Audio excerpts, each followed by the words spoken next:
That innocent little splash in your morning coffee may be the most misleading ingredient in the entire cup.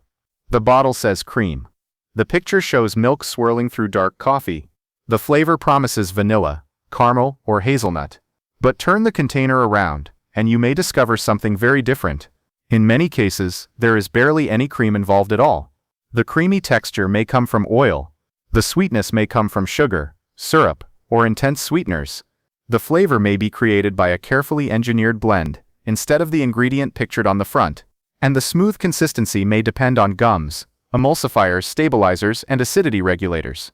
That does not mean every coffee creamer is dangerous. It means the word creamer tells you almost nothing by itself. Today we are going to uncover 5 creamer patterns that deserve the most suspicion. Not because every ingredient sounds frightening, and not because one specific brand is automatically bad, but because these formulas can turn a simple cup of coffee into a daily source of added sugar, refined oils, and unnecessary processing. Then, after the worst patterns are clear, we will reveal 5 safer types you can actually find at a grocery store.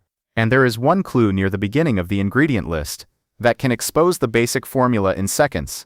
Most shoppers walk right past it. Here is the quick answer first. Many coffee creamers are not traditional dairy products. They are engineered blends designed to behave like dairy when they hit hot coffee. The base might be water. Then comes plant oil, sugar or syrup, a milk derivative or protein in some formulas, and a collection of ingredients that keep everything mixed and smooth. The result can look creamy. It can taste creamy.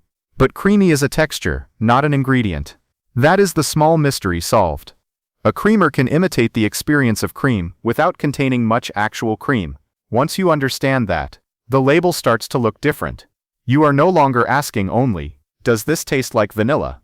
You are asking, what creates the sweetness? What creates the body? What keeps the oil and water from separating? And how much of this product is recognizable food? Those questions matter, because serving sizes can create another illusion. A label may list 1 tablespoon as a serving, but many people do not pour 1 tablespoon. They pour several. Some add creamer to multiple cups throughout the day. A product that appears to be a tiny coffee accessory can become a regular source of sugar, calories, saturated fat, or refined oil. So the first rule is simple: never judge a creamer by the front of the container. The front sells an experience. The ingredient list explains how that experience was manufactured. The first warning sign is an oil near the top of the list. If the first ingredients are water, oil, and sugar, you are probably not looking at a simple dairy creamer. You are looking at an emulsified beverage designed to mimic one. Oil is not automatically poisonous. That distinction matters. A plant oil can be safe in ordinary amounts, and the health impact depends on the total diet, the amount consumed, and what the oil replaces. The concern is the overall pattern: a sweetened, highly processed product that uses oil to create richness and makes it easy to pour more than you intended. Oil can help carry flavor and give the liquid a heavier mouthfeel, but it is not there because the product naturally contains the richness of cream. It is there because manufacturers need water and fat to behave like a stable, pourable dairy substitute. The second warning sign is a flavor promise that seems much bigger than the ingredient list. Vanilla, caramel, cinnamon roll, cookies, birthday cake, and seasonal dessert flavors can all be enjoyable. But a bottle showing an entire pastry shop may contain little or none of the food pictured on the label. Instead, the impression may come from flavor compounds, sweeteners, colors, and texture agents. The words natural flavor and artificial flavor do not automatically prove a product is unsafe. They are broad categories, and natural does not automatically mean healthier. But the more a creamer depends on flavoring to create a dessert experience, the more important it is to inspect the base beneath that flavor. A simple product generally needs little help to taste like itself. A dessert-style product needs a carefully tuned system to make water, oil, and sweetener resemble something baked in an oven. The third warning sign is a long chain of stabilizers and emulsifiers. You may see mono and diglycerides, polysorbates, cellulose gum, guar gum, gellan gum, xanthan gum, carrageenan, or other texture agents. One of these ingredients does not automatically make a product harmful.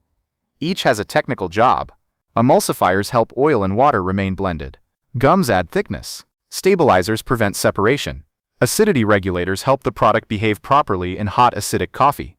Preservatives extend shelf life. But a long additive list tells you something useful.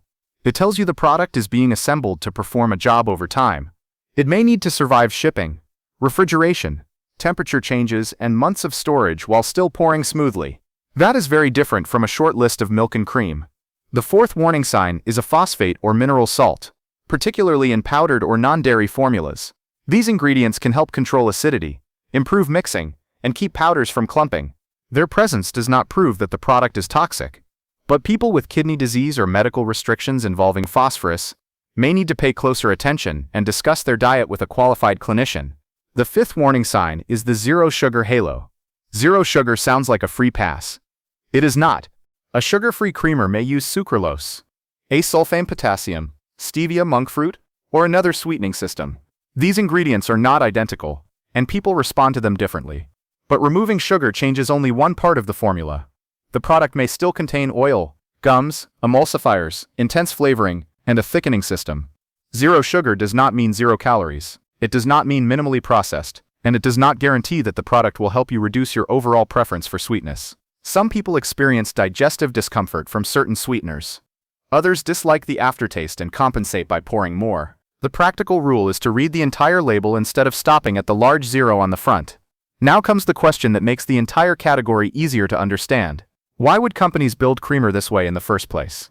The answer is not a secret plot. It is economics and food engineering. Real half and half is perishable. It requires refrigeration. It has a limited shelf life. Its texture can change, and it can separate under the wrong conditions. A highly stabilized alternative can travel through warehouses, sit in storage, wait on a shelf, and still pour smoothly into hot coffee. That reliability has value. So does the ability to create dozens of flavors from one basic formula. Start with water, oil, sweetener, and functional ingredients. Then change the flavor system. One version becomes vanilla. Another becomes caramel. Another becomes a seasonal dessert. The production line remains efficient, while the package feels new. There is also a technical problem. Oil and water naturally separate. Coffee is hot and acidic. A creamer has to disperse without floating on top, curdling or breaking apart. Emulsifiers and stabilizers help force those ingredients to cooperate. That is why a formula can look luxurious even when the recipe is not luxurious at all. The experience is real. The source of that experience is simply different from what the package suggests. And that difference leads us to the 5 creamer categories that deserve the most caution. The first is the fake dairy powder. Powdered non-dairy creamers are designed to disappear into coffee without requiring fresh dairy. Their formulas often include a glucose-based syrup or solid, a refined plant fat, a milk-derived protein or dairy component in some versions, and flow agents that prevent clumping. They are inexpensive, they are convenient, they can sit beside an office coffee machine for weeks. That is precisely why they are popular. But convenience can hide concentration. A powder is a compact delivery system. A few spoonfuls can add carbohydrate solids, fat, sweetener, and several functional additives before you even notice the powder has dissolved.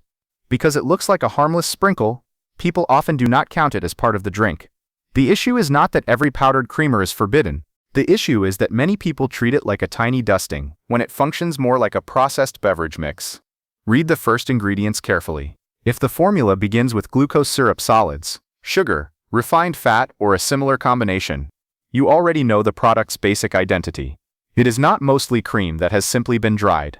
It is a constructed powder intended to create the impression of cream. Watch for partially hydrogenated oil, especially when shopping in countries or regions where older formulas may still appear.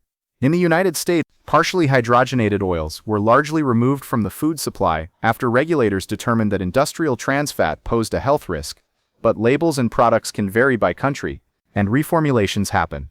If you see partially hydrogenated oil, choosing another product is the straightforward move. Also, do not treat the word hydrogenated as a complete answer. Fully hydrogenated oil is chemically different from partially hydrogenated oil, and does not contain industrial trans fat in the same way. But it can still be part of a highly processed fat blend. The larger question is whether you want a daily coffee ingredient whose main job is to imitate cream through refined fat and texture agents. The second category is the sugar-free dessert creamer. This one is especially persuasive because the front label appears to remove the problem. 0 grams of sugar. Guilt-free language. A lighter-looking package. A promise of indulgence without consequences. But the formula may still be built around oil, thickeners, emulsifiers, and intense flavorings. The taste is often designed to be extremely sweet because sweetness is doing much of the work. If the product is trying to taste like a cookie, a pastry, or a caramel dessert, It may need a larger flavor system than a plain creamer. Some people tolerate these sweeteners without noticeable problems. Others report digestive symptoms, headaches, or an unpleasant aftertaste. Those experiences are individual and should not be turned into universal claims. The more reliable point is that zero sugar is not the same as simple, and it is not the same as nutritious. Flow. A sugar-free creamer may be useful for someone specifically reducing added sugar, but that person should still examine the oil, saturated fat, additives, and actual serving size. If you pour 4 tablespoons instead of 1, the front label promise becomes much less meaningful. The third category is the liquid non-dairy creamer built primarily around hydrogenated or heavily refined oil. This is distinct from powdered creamer. The powder is a dry mix designed for storage and quick dissolving. This category is a refrigerated or shelf-stable liquid, whose main structure comes from water and fat, with other ingredients added to make the mixture look and pour like dairy. The non-dairy label tells you what the product does not contain. It does not tell you what it does contain.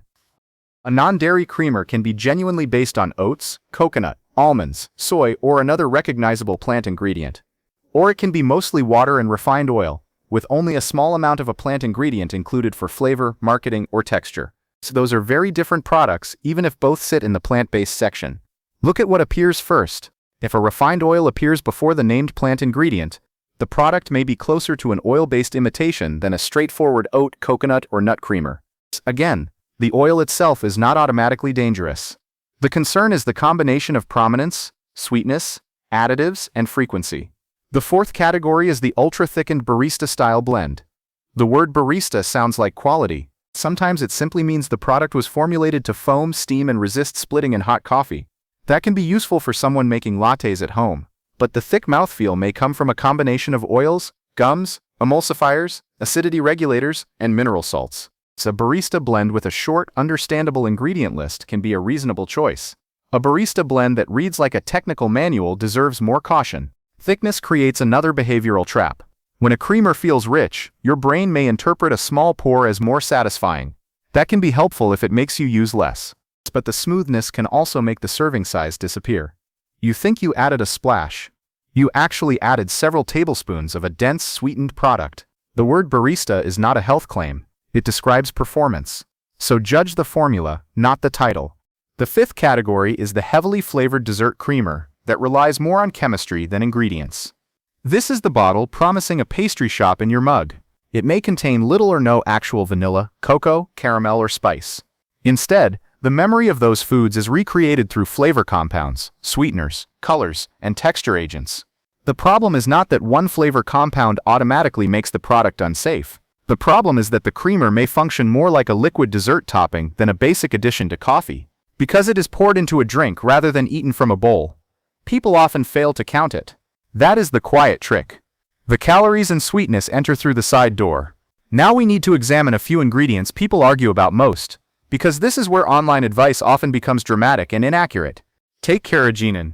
It is used in some dairy and non-dairy products to help suspend particles and create a smooth texture. Research discussions distinguish between food-grade carrageenan, used in products, and degraded forms used in some laboratory studies.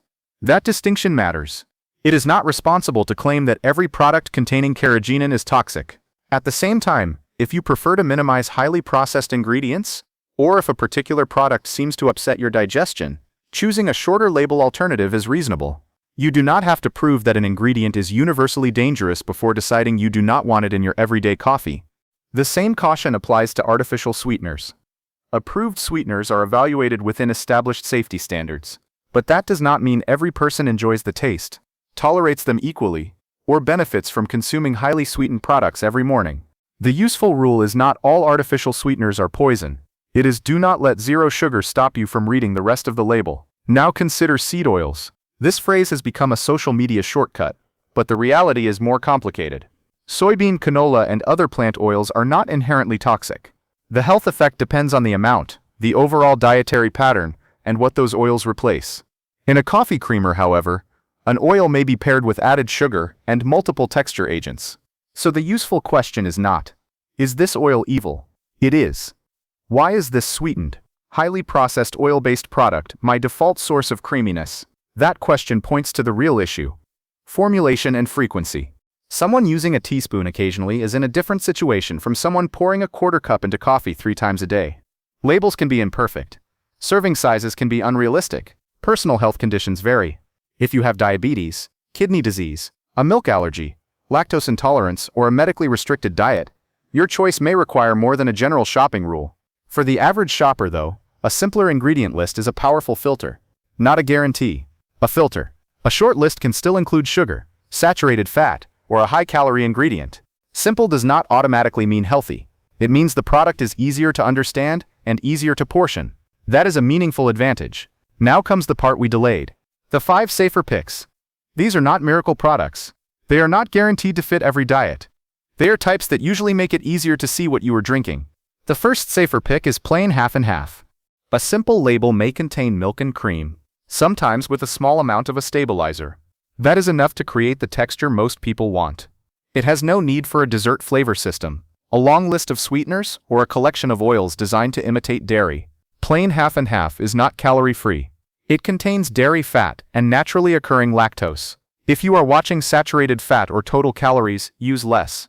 The point is not to pretend half and half is a health supplement. The point is to choose a product whose identity is clear, and whose richness may allow you to use a smaller amount. The second safer pick is an organic dairy creamer with a short ingredient list. Organic does not automatically mean low sugar, low calorie, or minimally processed. An organic dessert creamer is still a dessert creamer. The word organic should never replace label reading. But a refrigerated dairy creamer, made primarily from milk and cream, with a small number of familiar supporting ingredients, can be a sensible everyday choice. Look for milk or cream near the beginning. Be cautious when a supposedly simple dairy creamer adds several sweeteners, oils, flavors, and stabilizers before you reach the end of the list. A useful comparison is to place 2 cartons side by side. If one begins with milk and cream while the other begins with water, oil, and sweetener, the difference is not hidden anymore. The third safer pick is an unsweetened coconut-based creamer with minimal additives.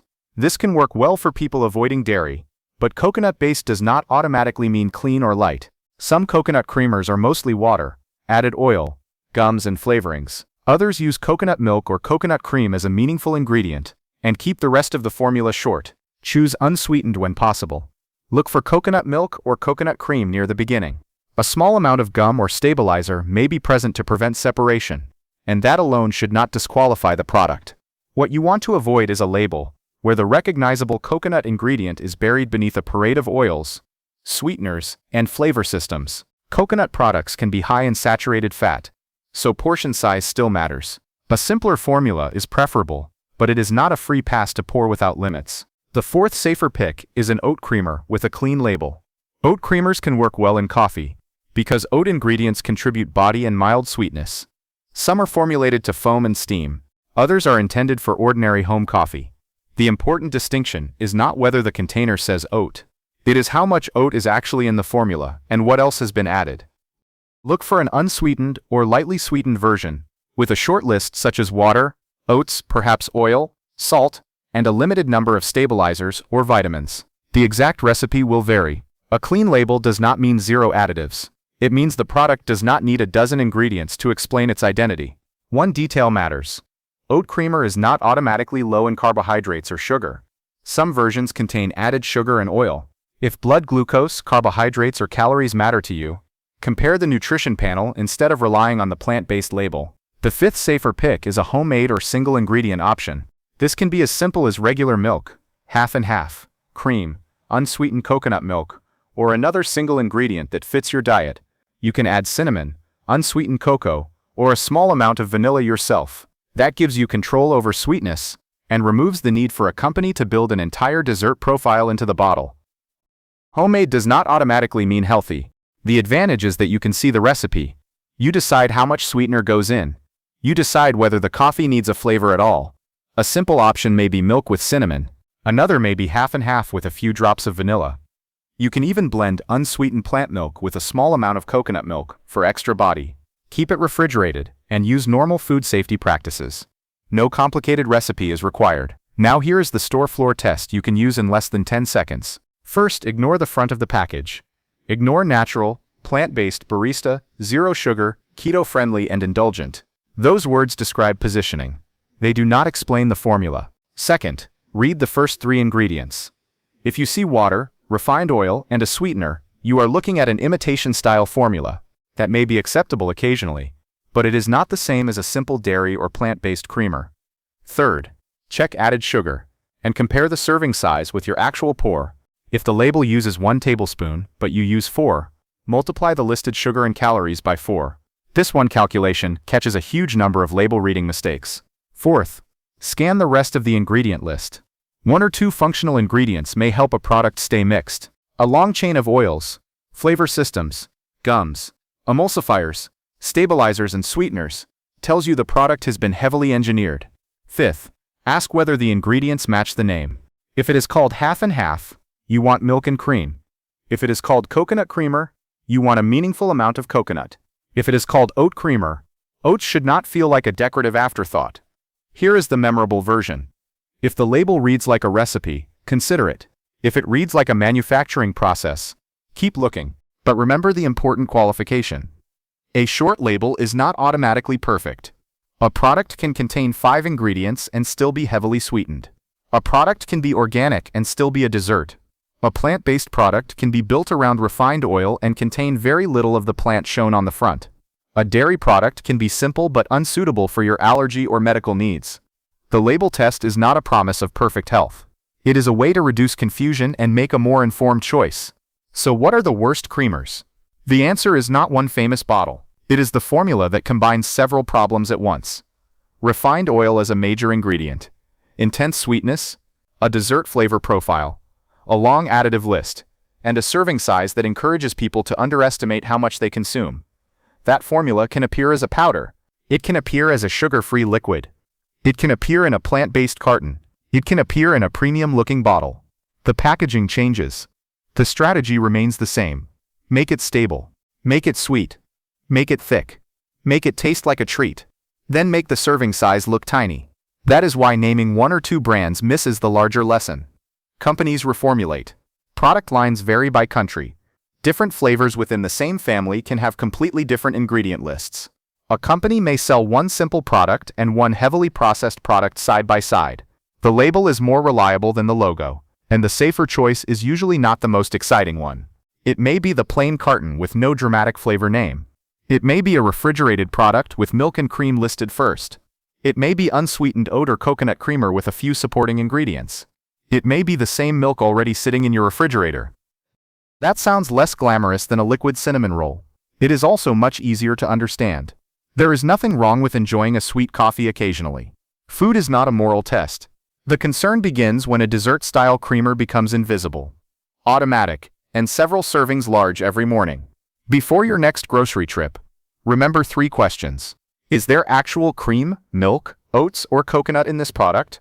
Or is its identity being simulated mostly with water and oil? How much sugar or sweetener am I really adding based on the amount I pour? And does this ingredient list look like food? Or does it look like a technical solution to the problem of making water, oil, and flavor taste creamy? Those questions solve the mystery we started with. Coffee creamer is not the enemy. The bad idea is assuming every creamer is basically cream because the package shows a white swirl. Some creamers are simple dairy products. Some are reasonable plant-based alternatives. Others are sweetened, oil-based dessert formulas, engineered for shelf life and maximum palatability. The difference is sitting on the back of the bottle. Read the first ingredients. Check the serving size. Ignore the health halo. Choose the simplest formula that fits your needs. And use enough to enjoy the coffee without letting the creamer become the main ingredient. Because the safest creamer is rarely the one making the biggest promise. It is usually the one that tells you exactly what it is. Simple food in your coffee, not a manufactured dessert hiding behind a white swirl.